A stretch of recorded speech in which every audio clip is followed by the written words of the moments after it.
그러나 우리가 온전한 자들 중에서는 지혜를 말하노니 이는 이 세상의 지혜가 아니요 또 이 세상에서 없어질 통치자들의 지혜도 아니요 오직 은밀한 가운데 있는 하나님의 지혜를 말하는 것으로서 곧 감추었던 것인데 하나님이 우리의 영광을 위하여 만세 전에 미리 정하신 것이라. 이 지혜는 이 세대의 통치자들이 한 사람도 알지 못하였나니 만일 알았더라면 영광의 주를 십자가에 못 박지 아니하였으리라. 기록된 바 하나님이 자기를 사랑하는 자들을 위하여 예비하신 모든 것은 눈으로 보지 못하고 귀로 듣지 못하고 사람의 마음으로 생각하지도 못하였다 함과 같으니냐. 오직 하나님이 성령으로 이것을 우리에게 보이셨으니 성령은 모든 것 곧 하나님의 깊은 것까지도 통달하시느니라. 사람의 일을 사람의 속에 있는 영 외에 누가 알리요. 이와 같이 하나님의 일도 하나님의 영 외에는 아무도 알지 못하느니라.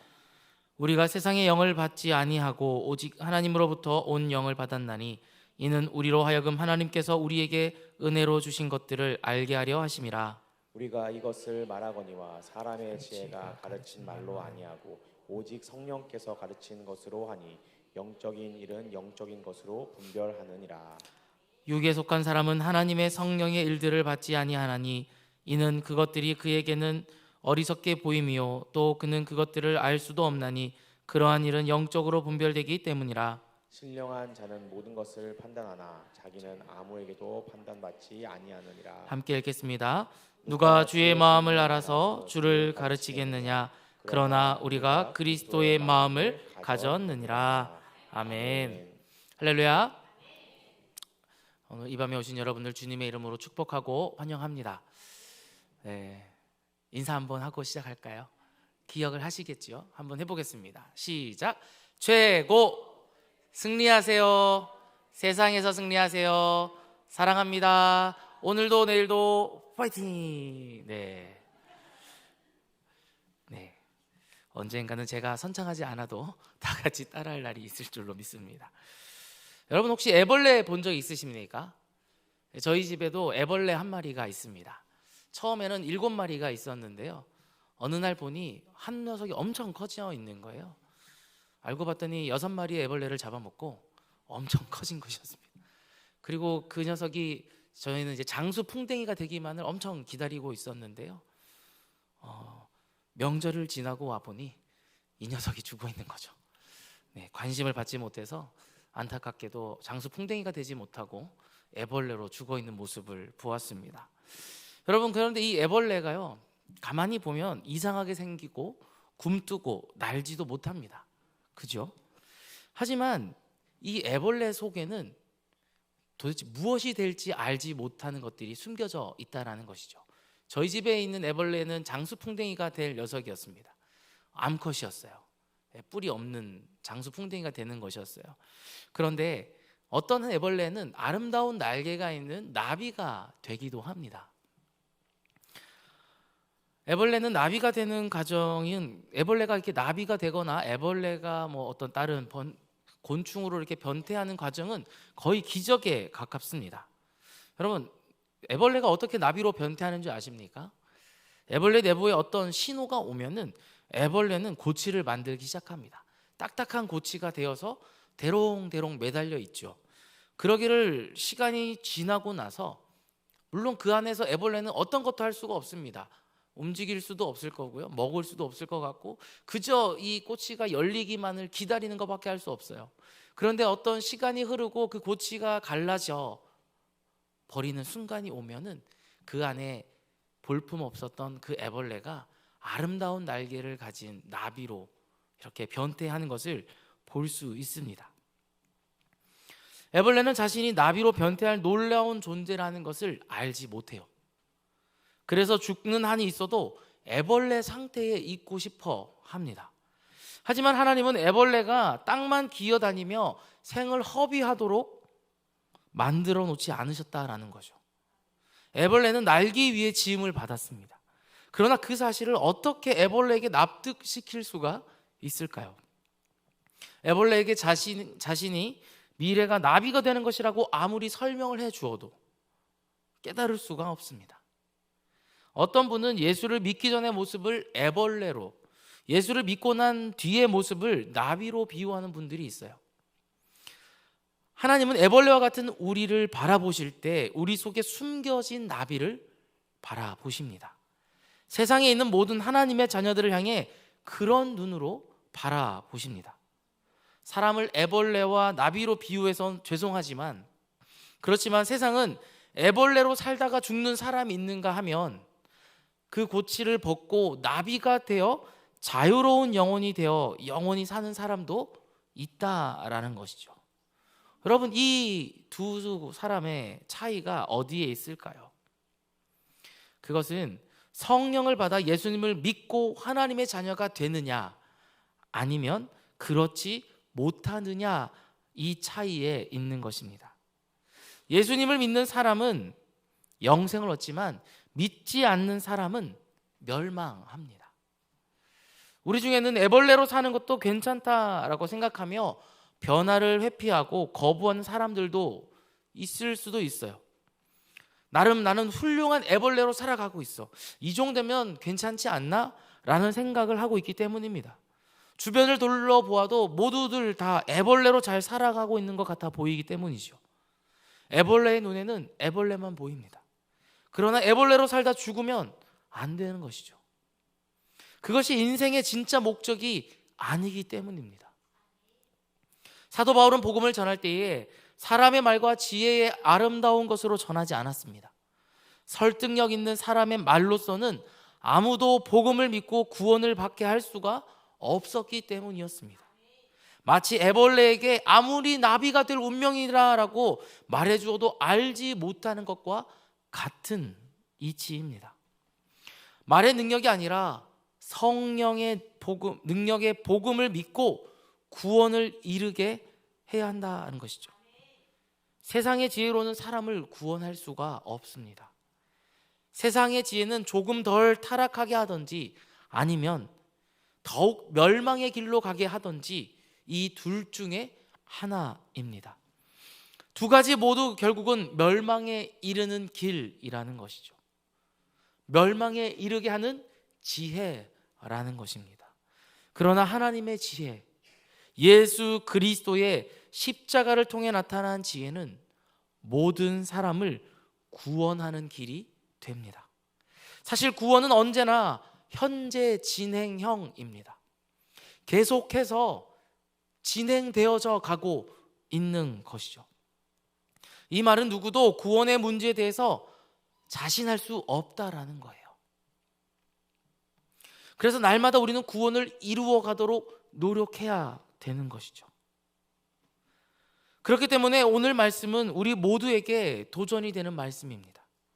사도 바울은 하늘의 비밀한 지혜를 자기의 것으로 누리는 비결에 대해서 우리에게 설명하고 있습니다. 그래서 오늘 이 말씀을 가지고 함께 은혜를 나누고자 합니다. 첫 번째로 우리가 하늘의 비밀에 통달하는 길에 가기 위해서는 세상의 지혜와 다른 하나님의 지혜를 깨달아야 합니다. 사도 바울은 오늘 보면 6절에서 이전과는 다른 말을 하고 있어요. 한번 6절 말씀 한번 보도록 하겠습니다. 제가 읽도록 하겠습니다. 그러나 우리가 온전한 자들 중에서는 지혜를 말하노니 이는 이 세상의 지혜가 아니요 또 이 세상에서 없어질 통치자들의 지혜도 아니요. 이전까지는 지혜의 말로 사람을 설득하지 않았습니다. 그런데 지금은 또 지혜를 말한다라고 사도 바울이 말합니다. 그렇다면 그는 왜 누구에게 지혜의 말을 하려고 할까요? 그것은 바로 온전한 사람들에게 하는 말입니다. 예수를 믿어서 새 사람들이 되어진 고린도 교회의 성도들을 향하여 사도 바울은 지금 지혜로 말한다라고 이야기합니다. 예수를 믿고 구원을 받은 성도들은 이전과는 다른 지혜로 살아야 합니다. 세상의 지혜로 신앙생활을 할 수가 없기 때문입니다. 사도 바울은 먼저 세상의 지혜에 대해 정의를 내립니다. 이 세상에서 없어질 통치자들의 지혜. 이 세상에서 없어질 통치자들의 지혜라고 말합니다. 세상의 통치자들이 영원히 권세를 잡고 지혜 있는 것처럼 보이지만 결국 그들은 곧 없어질 자들에 불과한 존재들이다라는 것을 사도 바울이 이야기합니다. 이 없어질 것이라는 이 단어를 잘 기억하시기를 바랍니다. 전도서의 말씀처럼 이 세상의 지혜는 바람을 잡으려는 것처럼 헛되고 헛된 것입니다. 그런 점에서 없어진다는 표현은 이 세상 속의 속성을 가장 잘 표현하는 단어입니다. 움켜쥐려고 하면은 없어지는 것, 바로 이것이 바로 세상의 속성이다라는 것이죠.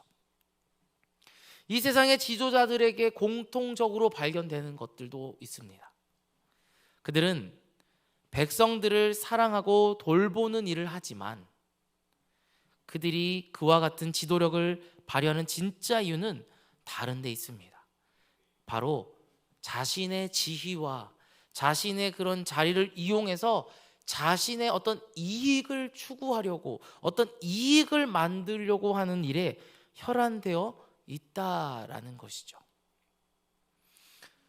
그러니 그들의 지혜는 없어질 지혜에 불과한 것입니다. 정권이 바뀔 때마다 일어나고 있는 각종 비리의 사건들을 보십시오. 누가 잘했네, 누가 잘못했네, 끊임없이 서로를 헐뜯고 비판하는 그 모습들. 그 이유가 무엇입니까? 내가 가지고 있는 지위와 이것을 이용해서 어떻게 해서든 내가 조금 더 많은 이득을 남기려고 하는 사람들이기 때문에, 세상에 없어질 지혜를 가진 자들이기 때문에 그렇게 하고 있는 것입니다. 우리도 가끔씩 이런 말을 합니다. 대충 얼버무리고 넘어가려 할 때에 지혜롭게 행동해.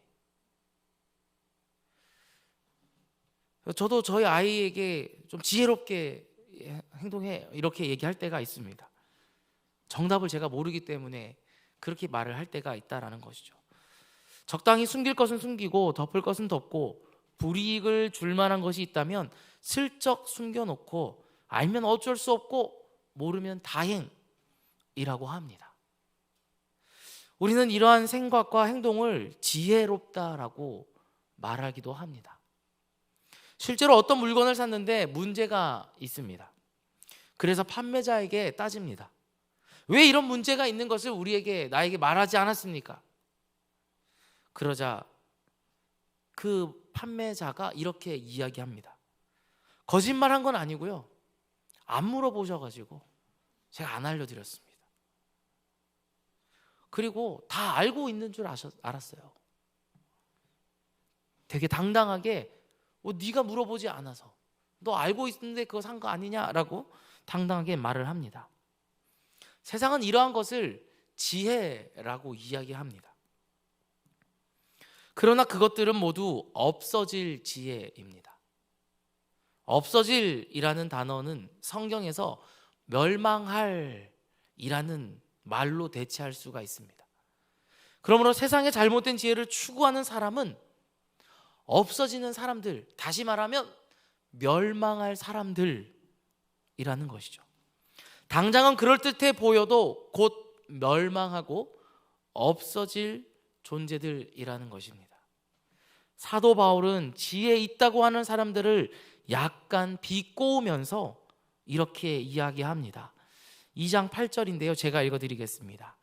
이 지혜는 이 세대의 통치자들이 한 사람도 알지 못하였나니 만일 알았더라면 영광의 주를 십자가에 못 박지 아니하였으리라. 아멘. 여러분, 이 말이 무슨 말입니까? 세상의 통치자들은 예수님을 십자가에 못 박아 죽이면 모든 것이 끝날 줄 알았다라는 거예요. 그들은 스스로 지혜롭다라고 생각했습니다. 그러나 그들은 오히려 예수님과 하나님을 더 좋게 만드는 일을 하고 말았습니다. 왜냐하면 예수님이 이 세상에 오신 목적이 이루어졌기 때문입니다. 예수님은 사람들의 죄를 위하여 십자가에 죽기 위하여 이 땅에 오셨습니다. 그러니 예수님이 십자가에 죽도록 도와준 꼴밖에 되지 않았다라는 것이죠. 한마디로 헛똑똑이가 된 것입니다. 하나님의 계획을 성취하기 위한 불의의 도구가 되고 만 것입니다. 스스로 지혜 있다고 생각한 통치자들은 왜 그 사실을 알지 못했을까요? 7절을 보면 이렇게 기록합니다. 오직 은밀한 가운데 있는 하나님의 지혜를 말하는 것으로 곧 감추어졌던 것인데 하나님이 우리의 영광을 위하여 만세전에 미리 정하신 것이라. 아멘. 하나님의 지혜는 은밀한 가운데 있는 지혜입니다. 여러분, 십자가 뒤에 숨겨진 진짜 비밀이 있습니다. 그 비밀은 죄가 없는 사람이 대신 십자가에 죽을 때 그 십자가는 더 이상 멸망과 저주의 고리가 아니다라는 거예요. 그 십자가는 모든 사람의 죄를 용서하는 십자가로 바뀐다라는 겁니다. 죄 없이 십자가에서 죽은 의인과 그를 믿는 사람은 모두 죄와 사망의 법과 권세에서 해방된다는 비밀입니다. 누구든지 자기의 죄를 위해서 십자가에 죽으신 예수님을 믿는 사람은 영적으로 거듭나고 영원한 생명과 함께 하나님의 복을 받는다는 비밀한 지혜입니다. 우리는 하나님의 지혜로 세상을 보는 사람들입니다. 십자가를 통해 세상을 보는 사람들입니다. 십자가의 지혜로 세상을 보면 세상의 지혜가 깨닫지 못하는 비밀한 것들이 보이기 시작합니다. 사람들이 지금 웃고 있어도 웃는 게 아닙니다. 사람들이 우는 게 아니에요. 행복해하는 그들 표정 뒤에 드리워진 불행의 그림자가 있다라는 거예요. 번영이라는 화려함으로 위장하고 있는 멸망이 보이기 시작합니다. 여러분은 지금 어떤 지혜로 세상을 바라보고 계십니까? 하나님의 지혜로 세상을 보면 세상 사람들의 지혜가 얼마나 어리석은지 보입니다. 그래서 하나님의 지혜를 깨달은 성도들의 입에서 절로 나오는 찬양이 있습니다. 주 예수보다 더 귀한 것은 없네. 영죽은 내 대신 돌아가신 그 놀라운 사랑 잊지 못해. 세상 즐거움 다 버리고 세상 자랑 다 버렸네. 이 비밀한 하나님의 지혜를 깨닫는 저와 여러분이 될 수 있기를 바랍니다. 그 지혜를 또한 성도들과 함께 나누며 더욱 깊은 비밀을 깨닫고 하늘의 복을 누리는 저와 여러분이 될 수 있기를 바랍니다. 두 번째로 세상의 영이 아니라 하나님의 영을 받아야 합니다. 하나님의 지혜는 세상적인 방식으로는 깨달을 수 없습니다. 9절에 보면은 기록된 바 하나님이 자기를 사랑하는 자들을 위하여 예비하신 모든 것은 눈으로 보지 못하고 귀로 듣지 못하고 사람의 마음으로 생각하지도 못하였다 함과 같으니라. 아멘. 세상의 지혜는 눈으로 보고 귀로 듣고 마음으로 생각해서 얻는 지혜입니다. 우리의 오감과 이성을 작용하여 습득하고 깨닫는 것이 지혜이죠. 그러나 하나님의 지혜는 그렇지 않다라는 겁니다.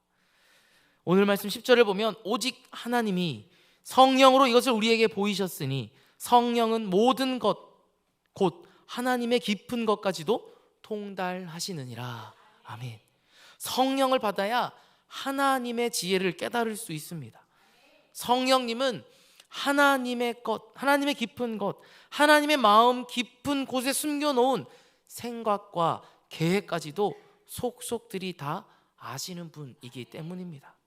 11절을 보면 사람의 일을 사람 속에 있는 영 외에 누가 알리요? 이와 같이 하나님의 일도 하나님의 영 외에는 아무도 알지 못하느니라. 내 속에 있는 생각을 당연히 내 안에 있는 영이 알고 있다라는 겁니다.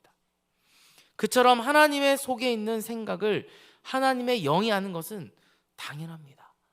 하나님의 영이 곧 바로 성령이기 때문입니다.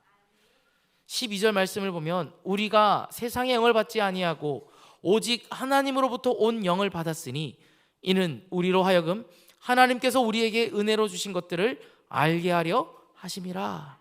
우리 안에 계신 성령, 그 성령께서 내 안에 계시면서 어떤 일을 하십니까? 하나님께서 우리에게 주신 것을 알게 하신다라는 겁니다. 요한복음 14장 26절을 보면 예수님이 보혜사 성령이 하실 일에 대해서 우리에게 말씀해 주십니다. 보혜사 곧 아버지께서 내 이름으로 보내실 성령, 그가 너희에게 모든 것을 가르치고 내가 너희에게 말한 모든 것을 생각나게 하리라. 하나님의 지혜이신 예수님의 말씀을 생각나게 하신다라는 거예요. 뿐만 아니라 예수님과 그분의 하신 일에 대한 비밀을 말씀해 주시고 깨닫게 해 주십니다. 요한복음 16장 13절을 보면 이렇게 기록합니다.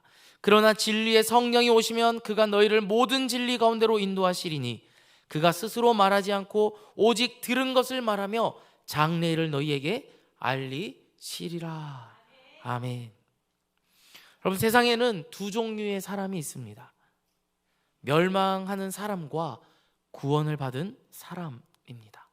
이 두 부류의 사람에 대해 오늘 말씀은 세상의 영을 받은 사람과 성령을 받은 사람이다라고 이야기합니다.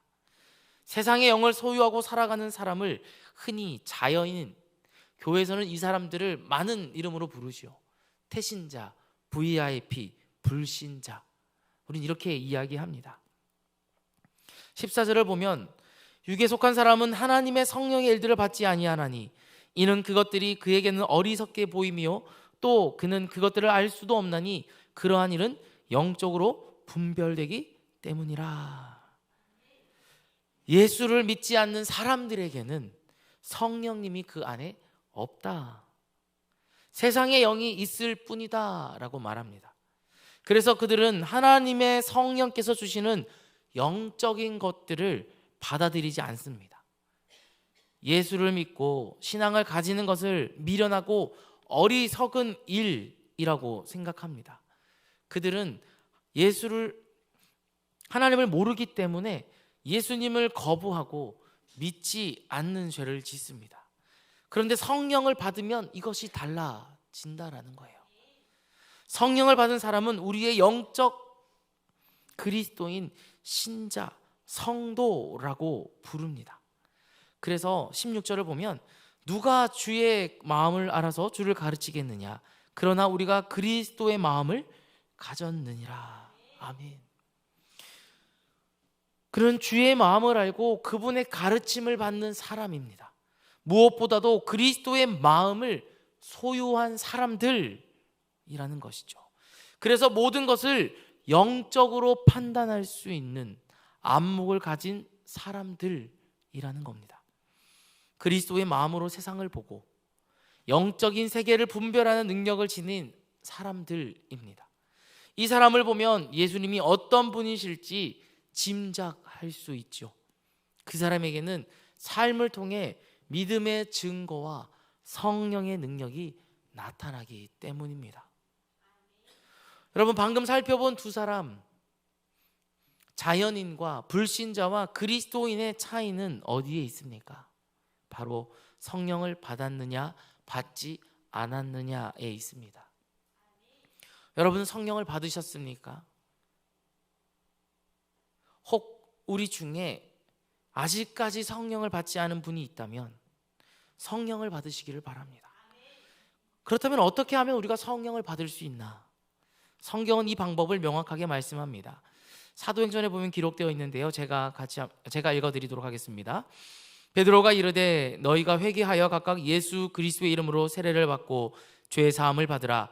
그리하면 성령의 선물을 받으리니. 사도행전 11장 말씀입니다. 그런즉 하나님이 우리가 주 예수 그리스도를 믿을 때에 주신 것과 같은 선물을 그들에게도 주셨으니 내가 누구이기에 하나님을 능히 맡겠느냐 하더라. 아멘. 여러분, 사도행전에서 말씀하고 있는 방법, 아주 간단한 방법 무엇입니까? 바로 예수 그리스도를 믿으면 되는 겁니다. 하나님을 거부하고 예수님의 초대를 거부했던 죄를 회개하고 믿으면 됩니다. 나를 위해 예수님께서 십자가에서 죽으셨음을 믿기만 하면 됩니다. 세상의 지혜보다 하나님의 지혜를 깨닫기로 마음을 돌이키기만 하면 된다라는 겁니다. 그러면 성령님을 선물로 받게 될 줄로 믿습니다. 그 성령님께서 여러분에게 믿을 마음을 주시고 더욱 하나님의 비밀한 것을 깨달을 수 있도록 해 주십니다. 오늘 우리 성도들도 더욱 성령 충만하기를 원한다면 우리 안에 조용히 자리 잡은 세상의 지혜와 욕심을 회개하고 하나님의 은혜를 더욱 소망하시기를 부탁드립니다. 그러면 성령의 충만한 성도들이 될 수 있을 줄로 믿습니다. 세 번째로, 하나님의 영을 받으면 영적인 분별력이 생깁니다. 여러분, 세상의 영이 아니라 하나님의 영, 성령을 받으면 무엇이 좋을까? 성경은 영적인 분별력을 갖게 된다라고 말합니다. 성숙한 성도, 온전한 성도는 영적인 것을 영적으로 분별하는 지혜가 있는 사람입니다. 13절을 보면 우리가 이것을 말하거니와 사람의 지혜가 가르친 말로 아니하고 오직 성령께서 가르치신 것으로 하니 영적인 일은 영적인 것으로 분별하느니라. 아멘. 성령님은 하나님의 비밀한 것을 우리에게 가르쳐 주시는 분입니다. 그분이 우리와 함께 하면서 하나님의 깊은 것을 보여주십니다. 성령님은 영적인 세계에 대해 가르쳐 주시고 참과 거짓과 세상의 것과 하나님의 것, 이것을 분별하는 능력을 주십니다. 영적인 분별력을 가진 사람들은 압니다. 어느 것이 멸망의 길이고 구원의 길인지 말입니다. 무엇을 의지하는 것이 진짜 소망인지 그것을 가려낼 수 있습니다. 많은 사람들이 몰려가는 길이라고 그 길이 반드시 좋은 길이 아님을 그들은 압니다. 험하고 소망이 없어 보이는 길이지만 그 너머에 진짜 행복이 있다는 것을 보는 믿음의 눈이 있는 사람들입니다. 어떤 사람은 지금 십자가의 원수가 되는 길을 선택하고 다른 사람은 하나님의 복을 받는 길에 들어서고 있는 것을 봅니다. 영적인 분별력이 있는 사람은 하나님이 기뻐하시는 일이 무엇인지 깨닫는 사람입니다. 그래서 전능하신 하나님께 헌신할 수 있는 열정으로 마음이 불타오르는 사람입니다. 하나님의 마음을 알아서 회개와 죄사함의 복음을 세상 모든 사람들에게 전하겠다는 뜨거운 소원을 가진 사람입니다. 서두에 저는 우리의 영적인 현실을 애벌레와 나비로 비유하여 말씀드렸습니다. 만약 애벌레와 나비가 기도를 한다면 그 기도가 어떨 것 같을까요? 애벌레의 기도와 나비의 기도는 완전히 다를 것입니다. 애벌레는 그저 자신이 붙어있는 나뭇가지에서 떨어지지 않게 해달라고, 내 앞에 있는 먹을 저 나뭇잎들이 더 이상 말라지지 않도록, 줄어들지 않도록 해달라고 기도할 것입니다.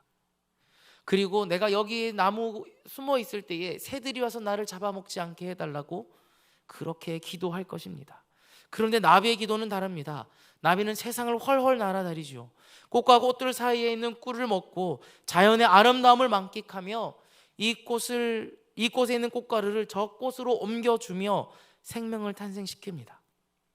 나비는 자신의 날갯짓으로 꽃들에게 생명을 주고 희망을 주려는 기도를 할 것입니다.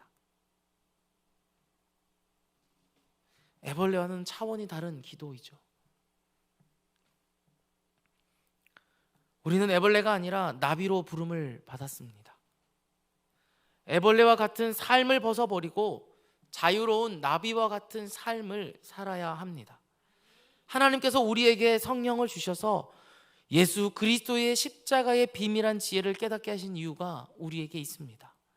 하나님의 비밀한 지혜를 깨닫고 분별력을 가진 사람은 세상을 조금은 다른 관점으로 바라보기 때문입니다. 세상의 눈이 아니라 하늘의 눈으로 보는 분별력이 생겼기 때문입니다. 하늘의 비밀한 지혜를 통달한 사람은 세상의 헛된 것과 멸망할 것에 마음을 두지 않습니다. 꽃들에게 희망을 이라는 좀 오래된 책이 있습니다. 이 책을 보면 노란 애벌레가 나중에 나비가 되면 어떻게 될까 걱정을 합니다. 그리고 친구가 애벌레로 남아있을까 봐 걱정을 하기도 합니다. 그러자 백발의 애벌레가 이렇게 충고합니다.